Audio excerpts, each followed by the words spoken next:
ఈరోజు నరసరావుపేట 1వ పట్టణ పోలీస్ స్టేషన్కి ఒక రిపోర్ట్ ఇవ్వడానికి రావడం జరిగింది. అదేమిటంటే పల్నాడు జిల్లా కాంగ్రెస్ పార్టీ అధ్యక్షునిగా చాలా బాధాకరమైన విషయాలు విన్న తర్వాత, చూసిన తర్వాత తప్పనిసరి పరిస్థితుల్లో ఒక రిపోర్టుని వైఎస్ఆర్ కాంగ్రెస్ పార్టీ సోషల్ మీడియాగా చెప్పుకుంటూ సైకోపాతిక్గా వ్యవహరిస్తున్న సజ్జల భార్గవరెడ్డి, అలాగే సినీ నటి శ్రీరెడ్డి, రవీందర్ రెడ్డి, అలాగే ఇప్పుడు ప్రస్తుతం సోషల్ మీడియా ఇన్ఛార్జ్గా ఉన్న యశ్వంత్ అనే వాళ్ళ మీద మేము రిపోర్ట్ ఇవ్వడానికి వచ్చాం. ఎందుకంటే మా యొక్క ఆంధ్రప్రదేశ్ కాంగ్రెస్ పార్టీ అధ్యక్షురాలు శ్రీమతి వైఎస్ షర్మిలారెడ్డి గారు ఎప్పుడైతే జనవరిలో ఈ సంవత్సరం ఏపీసీసీ అధ్యక్షురాలుగా బాధ్యతలు స్వీకరించారో అక్కడి నుంచి వైఎస్ఆర్సీపీ కాంగ్రెస్ పార్టీ వాళ్ళకి భయాందోళనకు గురై వాళ్ళ పార్టీ ఖచ్చితంగా దెబ్బతింటుందని చెప్పి ఆమె మీద వ్యక్తిత్వ హననానికి, అలాగే అనేక అక్రమ సంబంధాలు అంటగట్టి వారిని తీవ్రంగా మనోవేదనకు గురి చేయడం జరిగింది.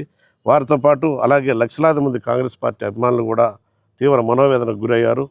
ఇదంతా కూడా ఒక వర్గాల మధ్య గొడవలు రేపే ఉద్దేశంతో వారు సోషల్ మీడియాగా చెప్పుకుంటున్న వారు అనేక రకాల పోస్టింగ్స్ సోషల్ మీడియాలో పెట్టి వ్యక్తిత్వ హననానికి, అలాగే తీవ్ర మనోవేదనకు గురి చేశారు. కాబట్టి ఈరోజు సజ్జల భార్గవరెడ్డి మీద, ముఖ్యంగా శ్రీరెడ్డి, ఆమె ఇష్టానుసారం ఒక మహిళను కూడా చూడకుండా ఒక సాటి మహిళగా నోరు పారేసుకొని ఆమె పెట్టిన జుగుప్సాకరమైన పోస్టింగ్స్ని ఎవరు చూసినా కూడా చాలా బాధాకరంగా ఉంటుంది.